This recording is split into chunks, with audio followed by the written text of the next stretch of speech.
Okay, so here we are looking at the drover's wife in more depth here, and we see how the drover's wife fights off the snake. So in these opening lines, it really incorporates the Australian bush vernacular. For example, sundowners and in the horros, both phrases typically used in country areas in Lawson's time. You can see in the top corner the definitions of swagmen and also sundowners.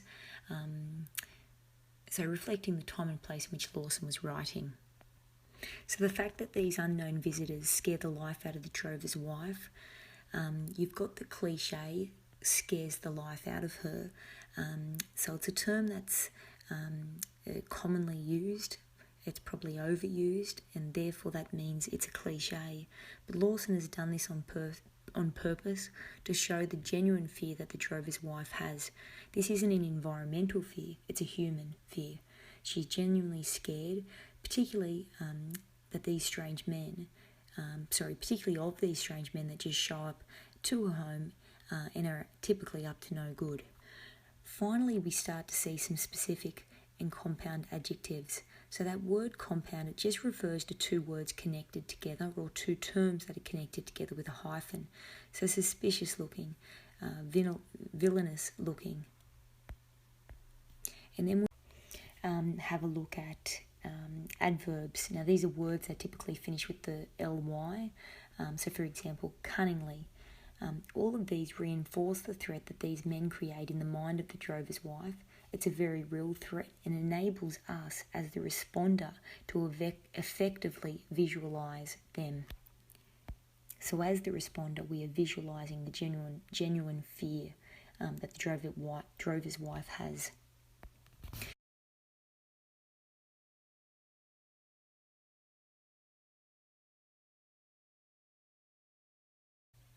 So the gallows-faced swagman, it describes someone quite ugly. Gallows referred to as a place where people were hung or hanged in the olden days. So it refers to a face that perhaps looks like death, quite literally. Someone with a very thin face, that's the image I get anyway. So the drover's wife is quite fearful, but she's also quite resourceful. So here it says, she got a baton from the sofa, loosened the dog and confronted the stranger, holding the baton in one hand and the dog collar with the other. So while there's not a specific technique at work here, still language is being used for effect to shape our understanding. So she definitely steps up her sense of courage when herself or her children are under threat. And we see this here with the imperative command used, now you go. Okay, so the drover's wife is now in control and commands the swagman to leave. So she is in a commanding position and she's regained control of the situation. And finally, we see at the end here that Lawson has used understatement to show the power of Alligator, the family dog. Okay, so with his chew toy that actually looks like or similar to a real life alligator. So Lawson doesn't really suggest this openly. The respondent is left to come to the conclusion themselves, but he hints at it, okay. So the two of them together are able to rid them of this man. So again, that idea of the bravery that is shown by the drover's wife in the face of the very real threat. Okay, so what seems to be the entire night that has passed, with the drover's wife staying awake, being vigilant and alert of the situation that is in front of her, the snake finally appears. So here we see the adjective evil with the alliteration to create the image of the sinister snake. So, quote, an evil pair of small, bright bead-like eyes glisten at one of these holes.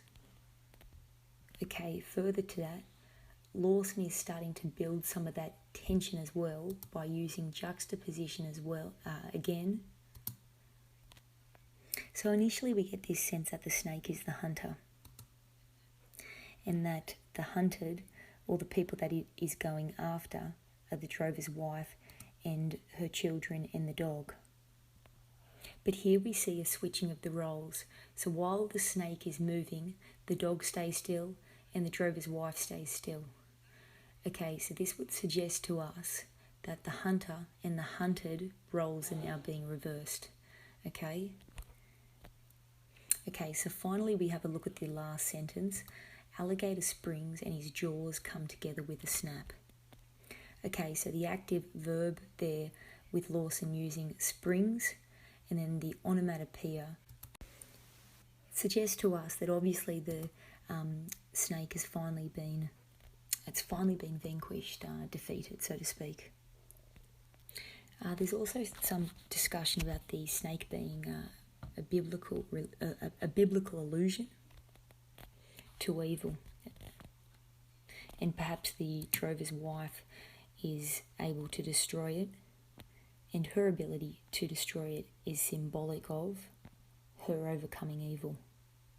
And perhaps being isolated in the bush can lead individuals to darker places. So this idea of the snake representing evil is reinforced in the section of the narrative. So she lifts the mangled reptile on the point of her stick, carries it to the fire and throws it in, then piles on the wood and watches the snake burn.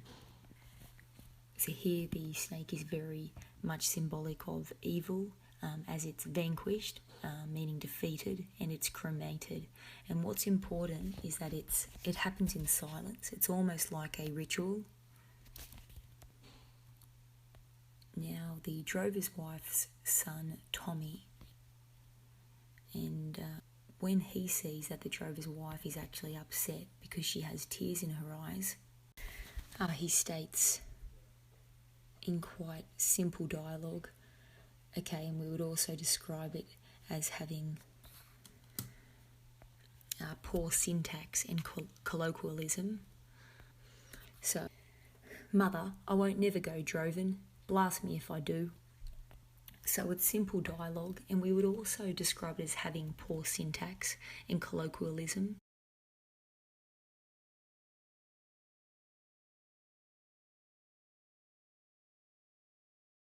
So the last few lines, "And she hugs him to her worn-out breast and kisses him, and they sit thus together while the sickly daylight breaks over the bush."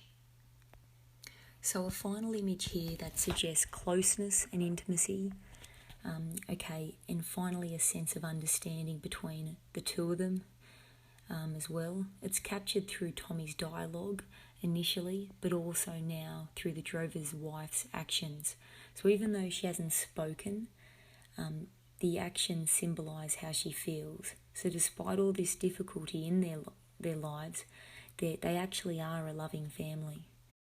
They're both working, perhaps all of the family are working to challenge the difficulty that they face in their isolation, and with one parent, one member of the family missing. Okay, so this idea that isolation isn't just being far away from other people, but also can be an emotional isolation too, caused within relationships.